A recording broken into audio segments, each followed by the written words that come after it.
Assalamualaikum. Waalaikumsalam warahmatullahi wabarakatuh. Selamat pagi semuanya. Pagi.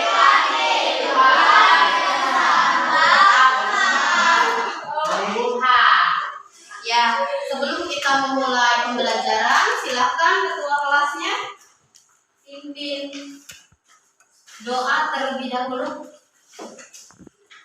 Duduk siap.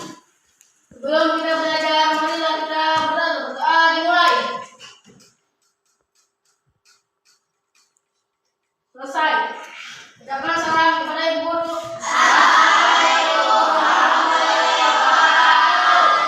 Waalaikumsalam warahmatullahi wabarakatuh. Bagaimana kabarnya anak-anak hari ini? Baik. Berarti hari ini yang tidak masuk siapa?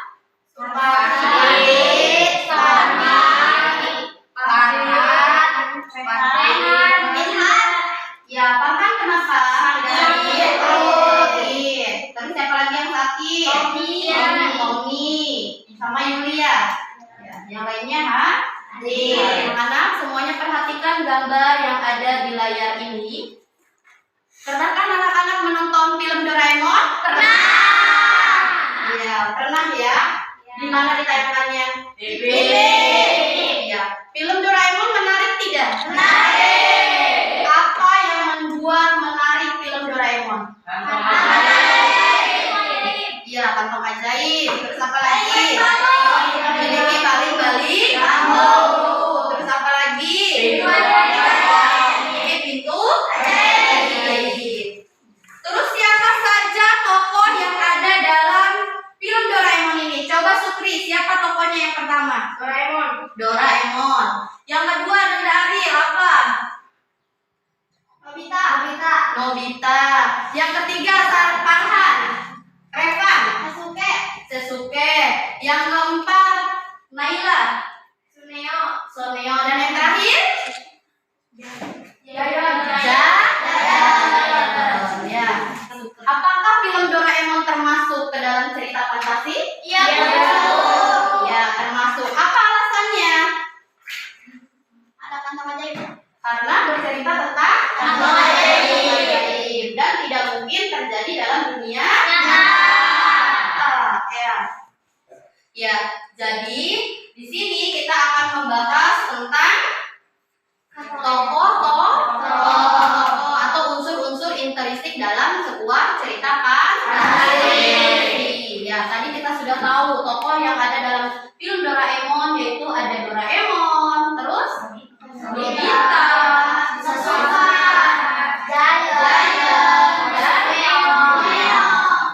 Ya, jadi dalam pertemuan hari ini kita akan membahas tentang mengidentifikasi elemen dalam cerita fantasi. Dan tujuan kegiatan pembelajaran kita hari ini yaitu peserta didik mampu memahami informasi berupa pandangan dan pesan unsur intrinsik cerita fantasi. Ya, kenapa keterampilan membaca cerita fantasi merupakan salah satu bagian penting bagi kita? Yang pertama yaitu supaya meningkatkan budaya literasi. Ya, perlu terus ditumbuh kembangkan agar menjadi generasi depan yang memiliki kecerdasan emosional, sosial, spiritual, dan memadai. Jadi anak-anakku, kita harus rajin untuk berliterasi, membaca ya. Keterampilan membaca cerita fantasi melatih kemampuan menentukan pesan moral yang terkandung di dalam sebuah cerita fantasi, mampu memprediksi karakter dan mencerminkan profil pelajar Pancasila. Ya. 6 dimensi profil Pancasila yang harus kita terapkan di sekolah ya. Ya, anak-anak perhatikan gambar di depan. Ya, sedang apakah anak tersebut? Besar.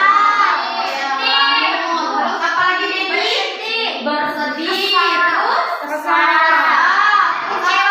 Kecewa, Bu. Iya, sedang apakah anak yang dia digambar yaitu sedang menendang apa? Menendang batu kerikil. Terus ekspresi seperti apa yang digambarkan dalam gambar ini? Sedih.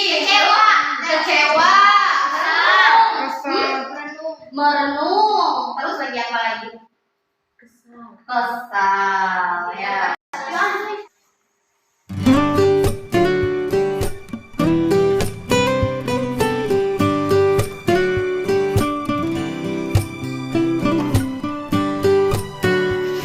Ya, tadi setelah membaca, apakah ada kata-kata yang sulit? Ada. Ayo siapa? Apa Marina yang sulit? Mengerjap itu apa, Bu? Mengerjap itu yaitu kata mengerdip mata. Terus siapa lagi yang masih belum mengerti dengan kata-kata cerita dari ini? Bu, saya tidak mengerti dengan kata termangu. Ya, termangu. Kalau dalam Kamus Besar Bahasa Indonesia itu termangu itu terdiam. Ya, Ibu bagikan LKPD-nya ya, kerjakan secara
diejek oleh teman-temannya karena dia berjual kue basah. Ivan bertemu dengan seorang peramal dan diberi bola-bola waktu, dan Ivan bermimpi setelah dia bangun, dia merasa kehilangan ayahnya yang meninggal di dunia yang sakit-sakitan. Ya, untuk KPD, Ibu minta presentasikan kepada nomor 1 Ananda Arif, silakan presentasikan soal pertama dan apa jawabannya. Siapa nama tokoh utama dalam cerita di atas? Menurut saya, Ivan yang selalu dibicarakan. Ya, apakah benar Ivan tokoh utamanya? Benar. Katanya Ivan itu adalah tokoh utama. Ada yang beda jawabannya dengan Ananda Arif? Tidak. Berarti semuanya benar. Ya, silakan soal nomor 2 baca Ananda Sukri. Peristiwa apa saja yang terjadi di dalam mimpi Ivan? Menurut jawaban saya, ayah meninggal dan ibu sakit. Ya, benar. Yang peristiwa yang dialami oleh Sukri itu apa? Ivan itu ayah meninggal dan ibu sakit. Ada yang beda jawabannya? Tidak. Ya udah. Ya. Jawaban LKPD nomor 3. Coba Ibu minta Marina bacakan. Bagaimana perasaan tokoh di akhir cerita? Menurut saya, bahagia karena bisa membantu kedua orang tuanya dan merasa bangga karena kuenya laris manis. Ya, benar tidak? Benar. Ya, sesuai yang kita baca ya tadi, apa saja yang perasaan apa yang dialami tokoh?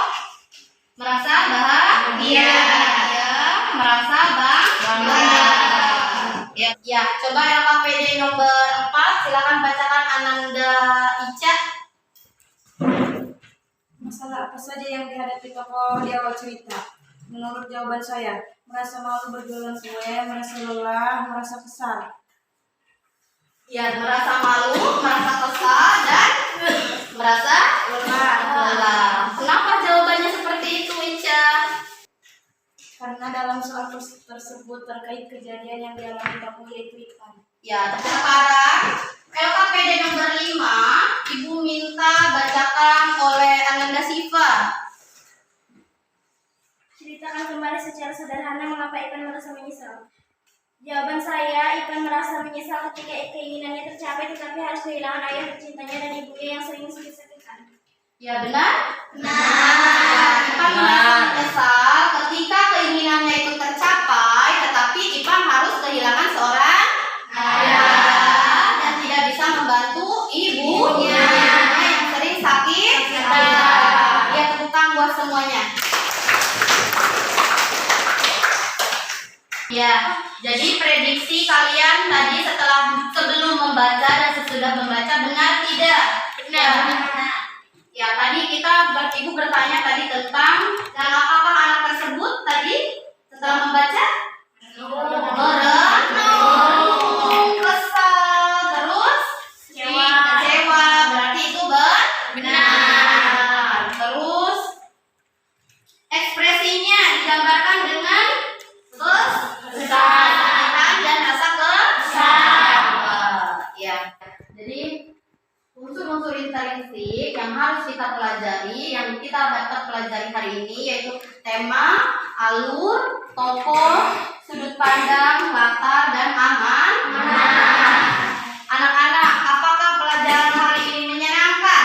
Menyenangkan. Apa yang sulit dalam pembelajaran hari ini?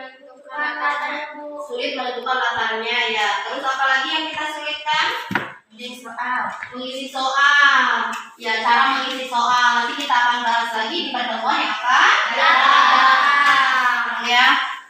Terus Ibu minta tugas untuk untuk di rumah kalian banyak-banyak untuk membaca cerita Pancasila biar menambah wawasan kita tentang membaca. Baik membaca lewat buku teks, buku bacaan, ataupun lewat internet. Ada yang ditanyakan? Tidak. Ya, kalau tidak ada yang ditanyakan, kita bersama-sama ucapkan Alhamdulillahirabbil alamin. Ya, oke, pertemuan kita hari ini selesai. Mudah-mudahan apa yang kita dapat tadi bisa dipraktekkan di rumah. Ya, silakan ketua kelasnya pimpin doa. Bu, siap. Sebelum kita pulang, mari kita berdoa dimulai.